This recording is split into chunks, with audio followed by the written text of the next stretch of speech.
अकेलापन अक्सर नए दोस्त तलाशने पर मजबूर कर देता है, चाहे उम्र बड़ी हो या फिर छोटी। पर अगर वो दोस्त इंसान ही न हो तो ये कहानी भी ऐसे ही दो अकेले लोगों की है। अंजलि अपने बेटे ईशान के साथ हाल में ही एक नए घर में शिफ्ट हुई थी। घर शहर से दूर एक सुनसान इलाके में था और आज वहां उनकी पहली रात थी। हाँ आई कम। अरे थोड़ा सब्र तो करो, निकलने से पहले मैं फोन करूंगी। तुम भी यार। मम्मी। ईशान, तुम यहाँ? क्या हुआ बेटा? आप किससे बात कर रही थी? कोई भी नहीं था बेटा, बस कुछ काम रिलेटेड था। मम्मी। हम लोग यहाँ क्यों आ गए? यहाँ तो मेरा कोई दोस्त भी नहीं है। मुझे यहाँ बिल्कुल भी अच्छा नहीं लग रहा। ऐसे नहीं बोलते बेटा, थोड़े दिनों की ही बात है बस। देखना तुम्हारा भी मन लग जाएगा। और पापा? क्या पापा? पापा कब आएंगे? मुझे नहीं पता बेटा, अभी भी उनके बारे में कुछ भी पता नहीं चला है। आप पुलिस को बोलो ना उन्हें ढूंढने को। बेटा पापा तो खुद आर्मी में हैं, उनके बारे में कुछ भी पता चलेगा तो हम लोगों को जरूर इन्फॉर्म किया जाएगा। अब जाओ, रात बहुत हो गई है ना, जाओ जाकर सो जाओ। तो ईशान अपने कमरे में चला आया, पर उसे नींद अभी भी नहीं आ रही थी। वो अपने पापा के बारे में सोच ही रहा था कि तभी उसे अपना म्यूजिक बॉक्स दिखा जो उसके पापा ने उसे बर्थडे पर गिफ्ट किया था। ईशान ने उस म्यूजिक बॉक्स को देखा और उसे बजाने लगा।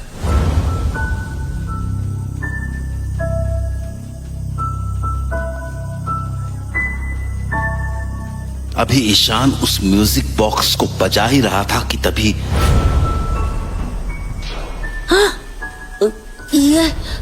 ये म्यूजिक कहाँ से बजा? मैंने तो नहीं बजाया, फिर कहाँ से बजा? ईशान समझ नहीं पा रहा था कि आखिर वो आवाज आई कहाँ से थी, इसलिए उसने दोबारा म्यूजिक बॉक्स को बजाना शुरू कर दिया।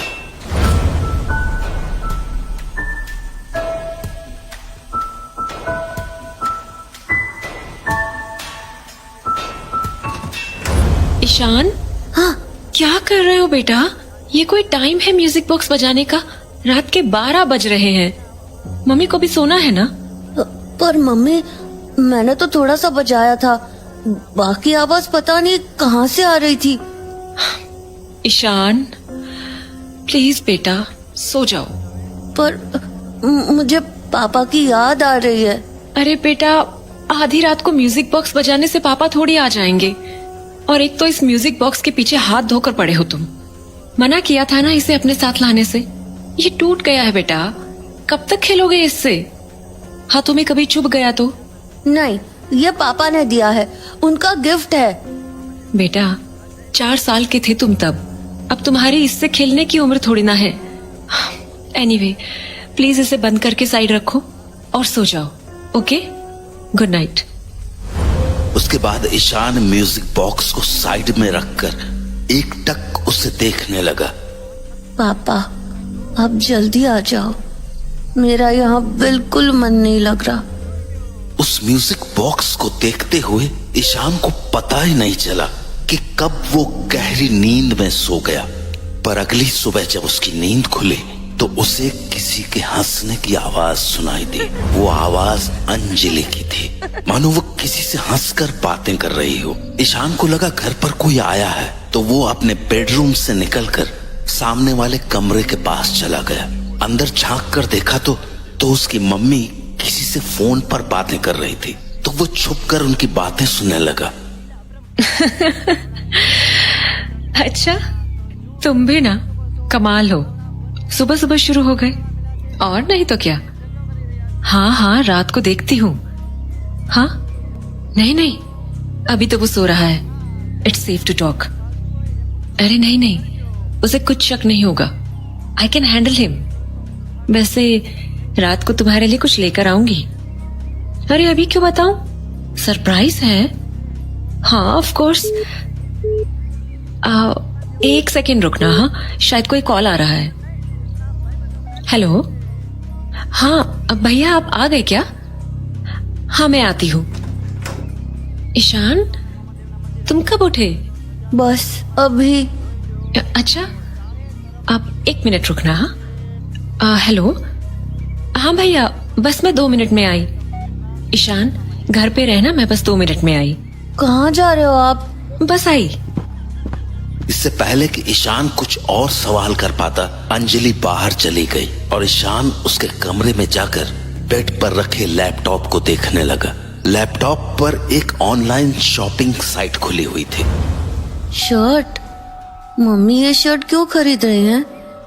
ये तो बड़ी शर्ट है, मुझे तो आएगी भी नहीं।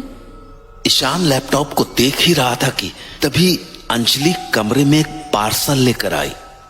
उस पार्सल को देखते ही ईशान बोला, ये क्या है? क्या लाए हो? कुछ सामान है बेटा। क्या सामान? पर्सनल सामान है बेटा।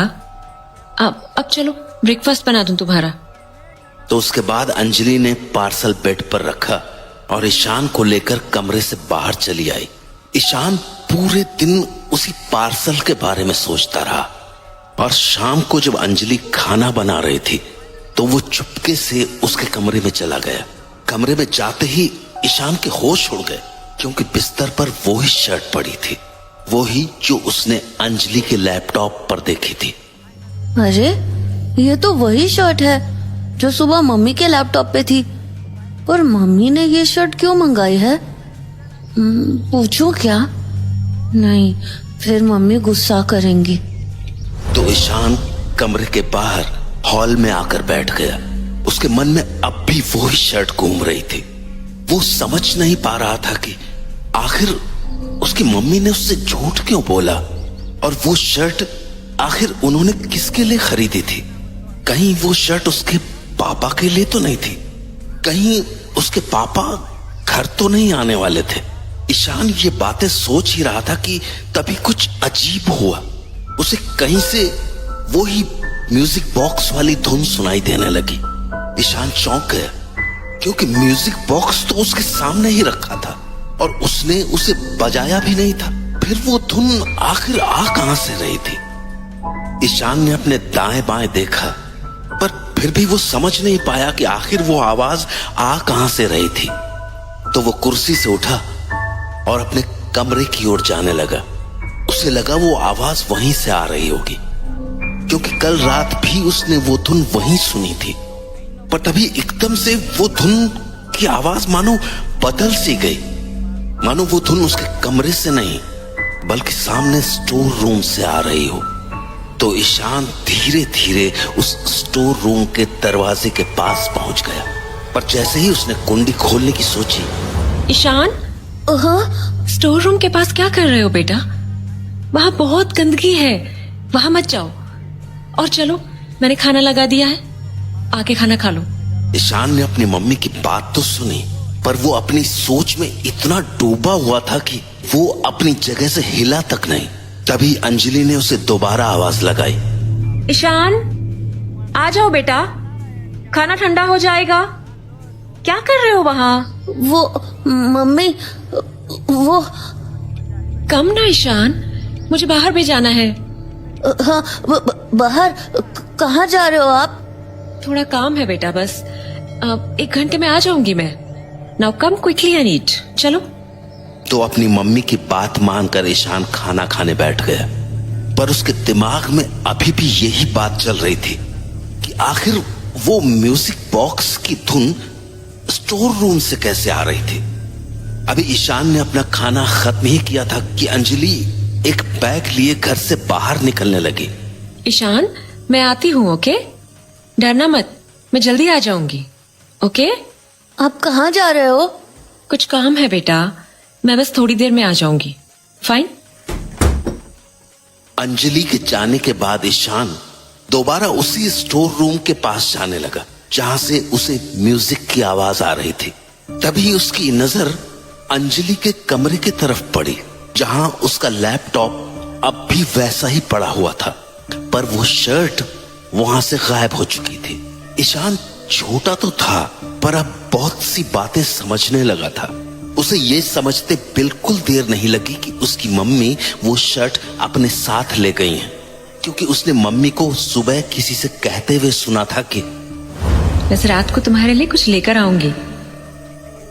पर ईशान ये नहीं समझ पा रहा था कि आखिर उसकी मम्मी वो शर्ट लेके किसे सरप्राइज देने गई हैं। ईशान इन बातों को सोच ही रहा था कि उसे वो म्यूजिक दोबारा सुनाई पड़ा, और इस बार भी वो आवाज स्टोर रूम से ही आ रही थी। उस म्यूजिक को सुन के ईशान खुश होने के साथ साथ थोड़ा डर भी गया, क्योंकि वो घर पर अकेला था और उसे अकेले स्टोर रूम में जाने में अब डर लग रहा था। तो बहुत देर तक ईशान ने अपने मन को समझाया, पर जब वो धुन बंद नहीं हुई तो वो उस स्टोर रूम के पास पहुंच गया। पर जैसे ही उसने उस स्टोर रूम का दरवाजा खोला, उसके होश उड़ गए, क्योंकि स्टोर रूम के अंदर कोई खड़ा था। तभी ईशान की नजर उसके कपड़ों पर पड़ी। उन कपड़ों को ईशान एक झटके में पहचान गया और बोला, पापा, पापा आप?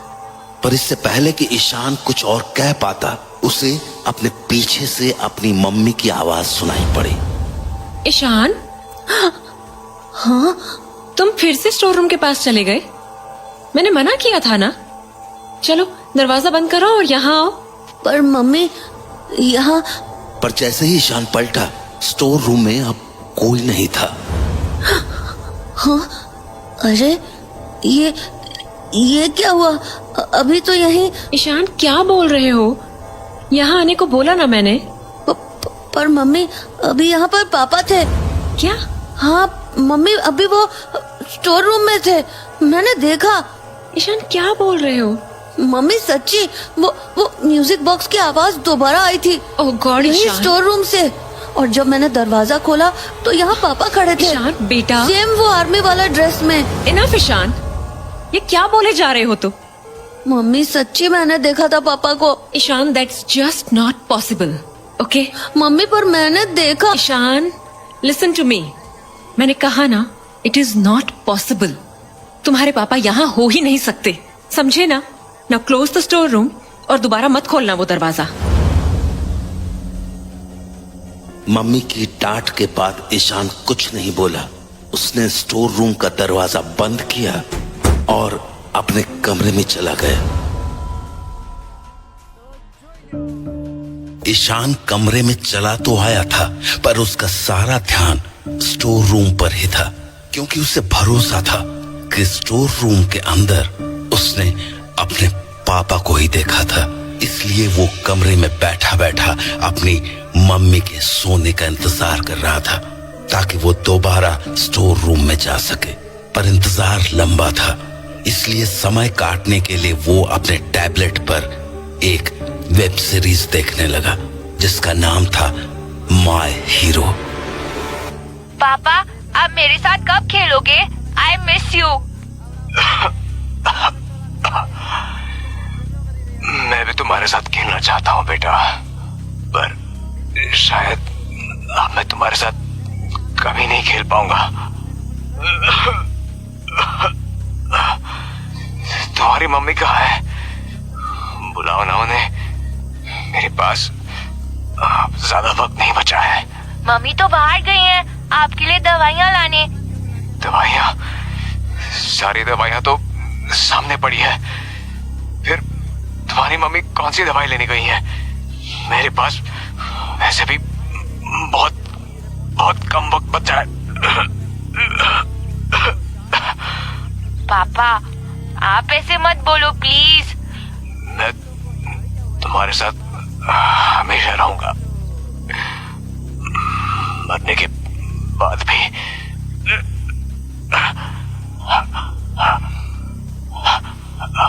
हमेशा। पापा, पापा। ईशान उस मूवी में इतना खो गया कि उसे पता भी नहीं चला कि कब रात के 3 बज गए। घड़ी की आवाज सुनते ही ईशान हड़बड़ा सा गया। टाइम देखने पर उसने अपने टैबलेट को साइड में रखा और निकलकर अंजलि के कमरे के पास पहुंच गया। जब अंदर झांकने पर वो सोती हुई दिखी तो ईशान स्टोर रूम का दरवाजा खोलकर अंदर चला आया। अब की बार अंदर खिड़की के पास कोई नहीं था, पर ईशान को पूरा भरोसा था कि उसके पापा उसी कमरे में हैं। तो उसने धीमी आवाज में उन्हें पुकारना शुरू किया। पापा, पापा, ईशान, पापा, आप यहाँ? Ishan, calm down. पापा, मुझे पता था आप ही हो। मैंने देखा भी था, पर मम्मी मानी ही नहीं। पर आप यहाँ स्टोर रूम में क्यों हो? ईशान, हाँ? silence. I came here to tell you something. हाँ? क्या? यही कि I am never coming home again. हाँ? क्या मतलब? क्या मतलब घर नहीं आओगे? आप तो यही हो। फिर? टच में ईशान, तुम खुद समझ जाओगे।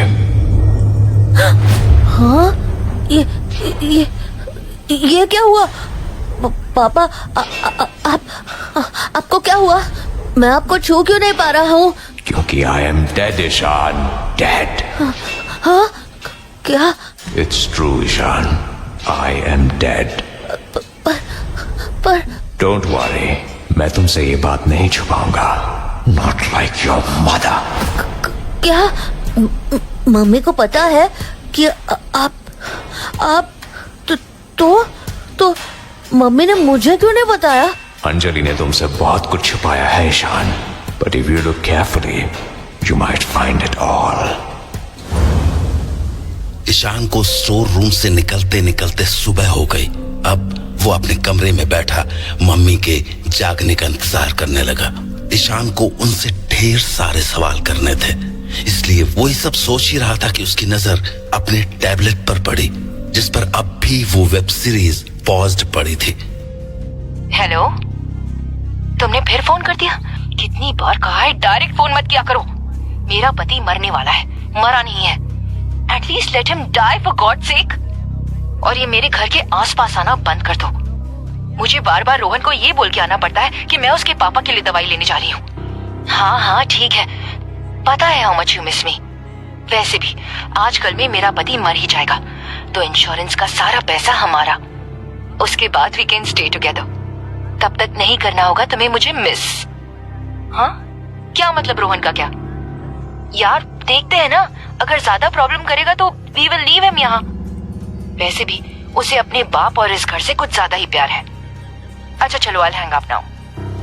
अच्छी पत्नी होने की एक्टिंग भी तो करनी है मुझे। और हाँ, प्लीज डोंट कॉल मी। जो भी बात करनी हो वो मैसेज में करना, समझे? Okay bye. मैसेज? उस वेब सीरीज को देखते हुए न जाने ईशान के मन में क्या आया कि वो टैबलेट बिस्तर पर रखकर कमरे से बाहर निकल गया। अंजलि तब तक उठ चुकी थी और किचन में खाना बना रही थी। शायद ईशान को इसी मौके की तलाश थी। वो फौरन अंजलि के कमरे में पहुंच गया और किस्मत से उसे वहां अंजलि का लैपटॉप भी खुला मिल गया। लैपटॉप में एक चैट विंडो खुली थी। ईशान ने देखा कि उसकी मम्मी जिससे बात कर रही थी वो कोई अननोन नंबर था, तो वो उस चैट को पढ़ने लगा। Hey, sorry about the call. I got worried. यार, मैंने कहा था ना कॉल मत किया करो। वैसे ही ईशान ने मुझे सवाल कर कर के पागल कर रखा है। जो भी बोलना है यहाँ बोल दिया करो। अच्छा, तुमने उसे कुछ बताया है क्या? नहीं, एब्सोल्युटली नॉट। बेकार उसके मन में 1000 सवाल पैदा हो जाएंगे। एंड मैं अभी उसके सवालों का जवाब नहीं देना चाहती हूँ। Want this to go smooth। और वैसे भी ये सारा ड्रामा आज रात को खत्म हो ही जाएगा। उसके बाद we will be together forever। Ishan, मम्मी की आवाज सुनते ही ईशान सहम गया और जैसे तैसे हड़बड़ाते हुए कमरे से बाहर निकला। सामने उसके कमरे के दरवाजे के पास मम्मी खड़ी थी। हाँ मम्मी। तुम कब जागे? बस अभी अभी। अच्छा, और मेरे कमरे में क्या कर रहे थे? वो मैं आपको देखने गया था। अच्छा, तुम सच में अभी अभी जगे हो? हाँ। ईशान, झूठ मत बोला करो मुझसे, समझे तुम? ये क्या है ये? हाँ, क्या देख रहे थे तुम? और कब से देख रहे थे? रात भर तुमने यही देखा है ना? नहीं मम्मी, मैं फिर झूठ। मना किया ना झूठ बोलने से। मैं रात को देख रहा था। क्यों देख रहे थे? ये वही वेब सीरीज है ना, माई हीरो? हाँ मम्मी, अभी आई है। अच्छा, फिर तो ये भी पता होगा कि ये बच्चों के लिए नहीं है। पर मम्मी, ये सीरीज नहीं देखनी है, समझ में आई बात? पर हाँ या ना ईशान, समझ आई मेरी बात या नहीं?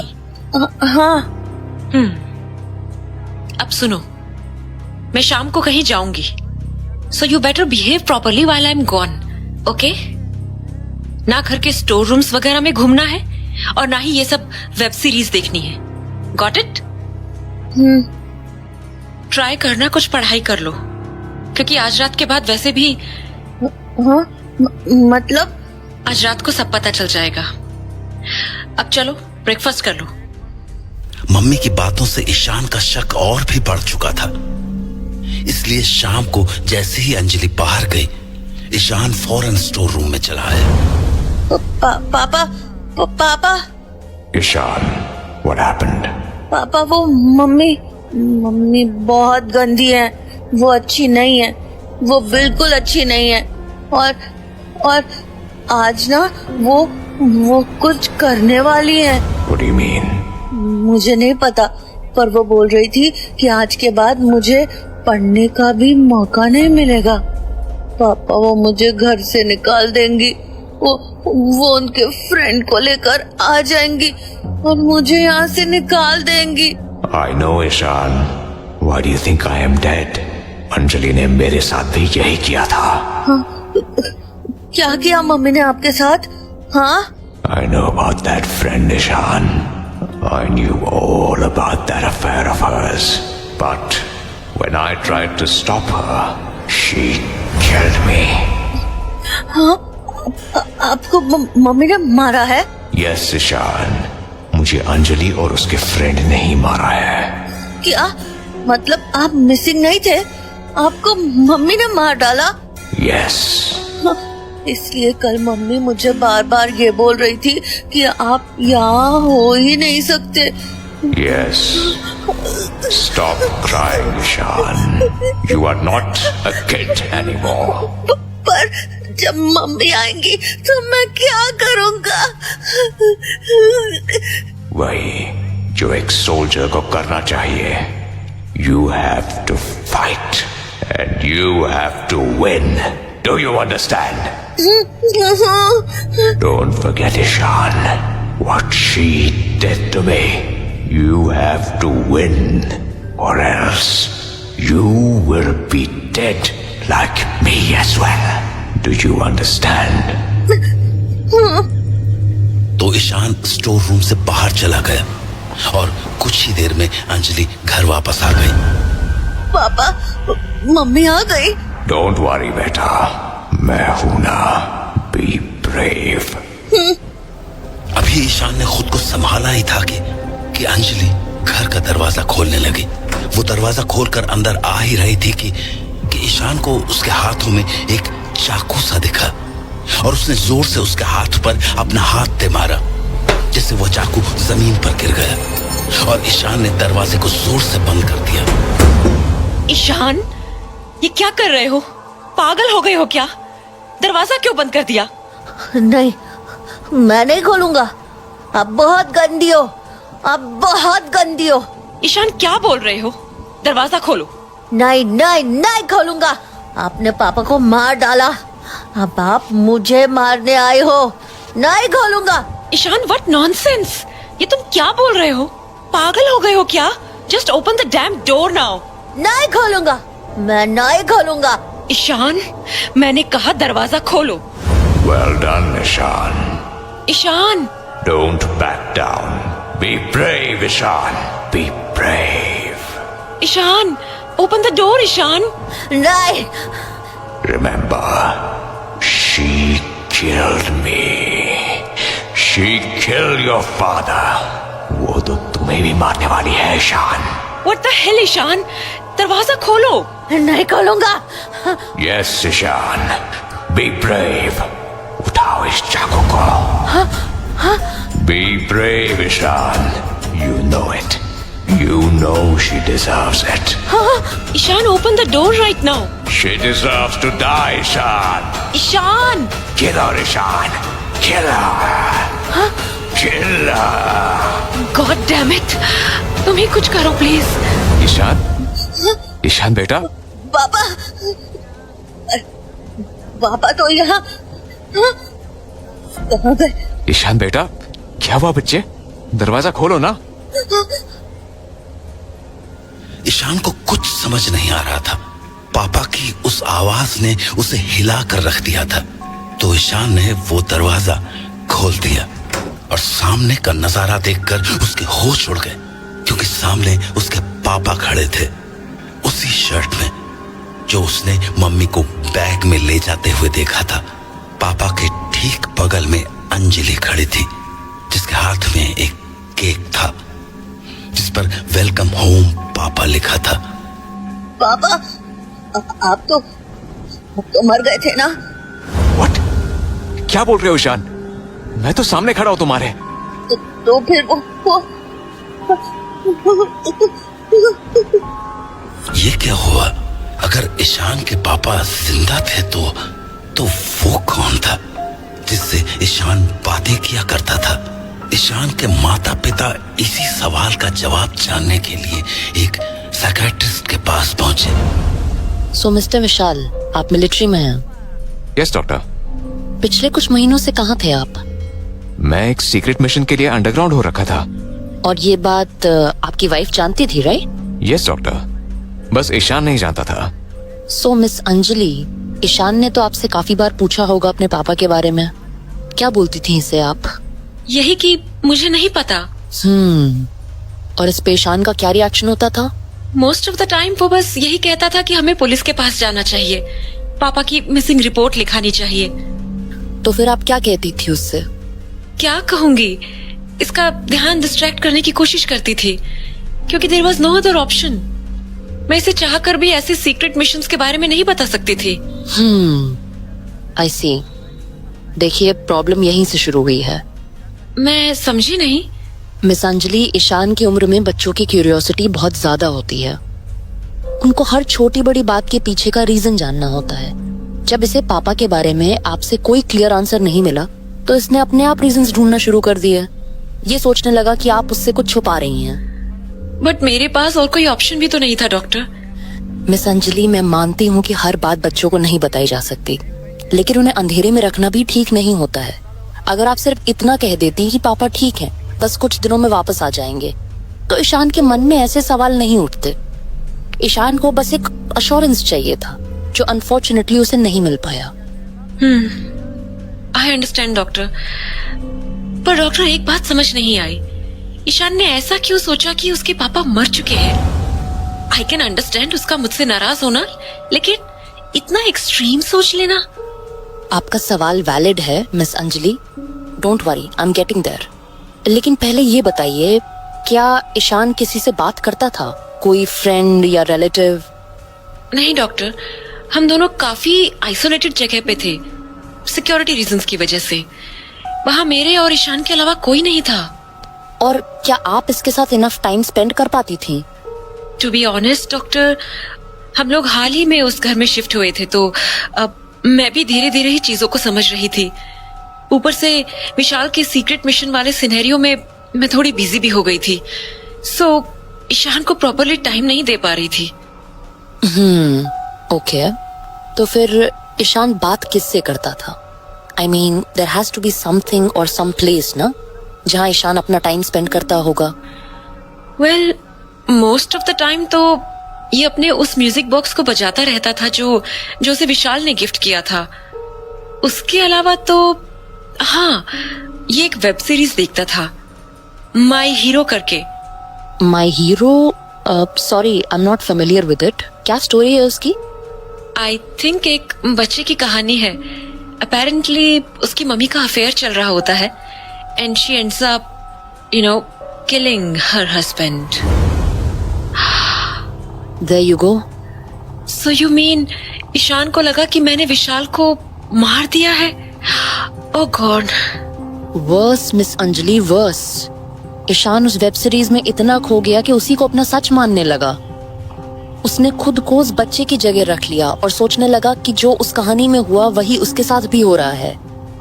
मेडिकल टर्म्स में से डिसोशिएटिव आइडेंटिटी डिसऑर्डर कहते हैं, जिसमें इंसान खुद की आइडेंटिटी को भूल करके किसी और की आइडेंटिटी अपना लेता है। इसीलिए इस एज ग्रुप में it's very important to monitor बच्चा क्या देख रहा है, क्या सुन रहा है, क्योंकि अभी इनका सबकॉन्शियस माइंड एक कोरे कागज की तरह होता है और एक बार उस कोरे कागज पर कुछ छप गया तो बच्चे उसी को सच मानने लगते हैं। We understand, doctor. But I still can't understand this कि ईशान मुझसे कैसे बात कर पा रहा था जबकि I wasn't even there. आपकी एब्सेंस का असर ईशान पर काफी गहरा था मिस्टर विशाल। किसी भी बच्चे के पहले दोस्त उसके माँ बाप ही होते हैं, पर जैसे कि मैंने पहले भी बताया, अगर बच्चों को उनके जवाब माँ बाप से नहीं मिलते हैं तो वो बाहर जाकर अपने दोस्तों से उन जवाबों को ढूंढने की कोशिश करते हैं। पर जब वो भी पॉसिबल नहीं हो पाता तो वो खुद से बातें करने की आदत डाल लेते हैं, as if they are talking to an imaginary friend, like diary में अपने थॉट्स लिखना। बट प्रॉब्लम तब होती है जब कुछ बच्चों को उनका इमेजिनरी फ्रेंड दिखने लगता है। उन्हें लगता है कि वो किसी और से बातें कर रहे हैं, लेकिन असल में वो अपने ही मन के एक टुकड़े से बात कर रहे होते हैं। ईशान ने भी ऐसे ही अपने अकेलेपन में स्टोर रूम को अपनी इमेजिनरी दुनिया बना ली, जहां वो अपने इमेजिनरी पापा से बातें किया करता था। पर जब उसकी इस इमेजिनेशन पर वेब सीरीज का डार्क इन्फ्लुएंस पड़ा तो उसका ये कनेक्शन धीरे धीरे एक डिस्टर्बिंग शेप लेने लगा। मेडिकल टर्म्स में इसे स्किज़ोफ्रेनिया की अर्ली स्टेज कहते हैं। ये एक रेयर और सीरियस कंडीशन होती है जो बचपन में शुरू होती है। इसमें बच्चे को अपने थॉट्स और रियलिटी के बीच का डिफरेंस समझने में डिफिकल्टी होने लगती है। Oh God. तो मतलब Ishan? Don't worry, you people are lucky miss Anjali कि ये इशू इतनी जल्दी सामने आ गया, और else this could have been disastrous. But doctor, is Ishan okay now? Don't worry, he will be fine. जैसे मैंने कहा, ये डिसऑर्डर बहुत अर्ली स्टेज पे डिटेक्ट हो गया है। अभी आपको सिर्फ इसे इमोशनल सपोर्ट देना है, आपका टाइम, आपका प्यार, दैट्स इट। थोड़े दिनों की थेरेपी और मेडिकेशन के बाद ही विल बी फाइन। पर इस दौरान ध्यान रहे, ईशान को कभी भी इमोशनली आइसोलेटेड फील मत करने देना, वरना प्रॉब्लम बहुत ज्यादा बढ़ सकती है। Okay doctor, we understand. Ishan की कहानी तो खत्म हो गई और वो ठीक भी हो गया, पर हर किसी की किस्मत इतनी अच्छी नहीं होती, क्योंकि कुछ लोग अकेलेपन में इतने ज्यादा खो जाते हैं कि वो उससे कभी बाहर नहीं आ पाते। उम्मीद है कि आप कभी इस अकेलेपन का शिकार न बने।